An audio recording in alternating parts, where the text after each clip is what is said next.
Xayrli kun barchaga. Kuzni quruq havolari kirib keldi. Bu degani terini, u xoh yuz terisi bo'lsin, xoh qo'l terisi bo'lsin, xullas terilarni ko'proq parvarish qilish kerak.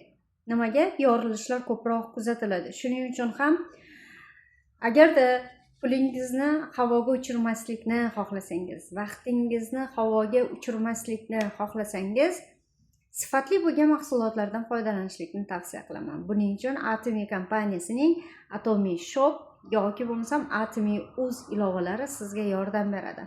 O'zingizga kerakli bo'lgan mahsulotlarni bemalol saytimizga kirib ko'rishligingiz va xohlagan mahsulotni xohlagan miqdorda xarid qilishligingiz mumkin. Eslatib o'taman, agarda siz kompaniya ro'yxatidan o'tgan bo'lsangiz, qo'yilgan aksiyalarga ilinishligingiz mumkin. Batafsil ma'lumotni yana murojaat qilib so'rang, biz sizlarga ma'lumot beramiz.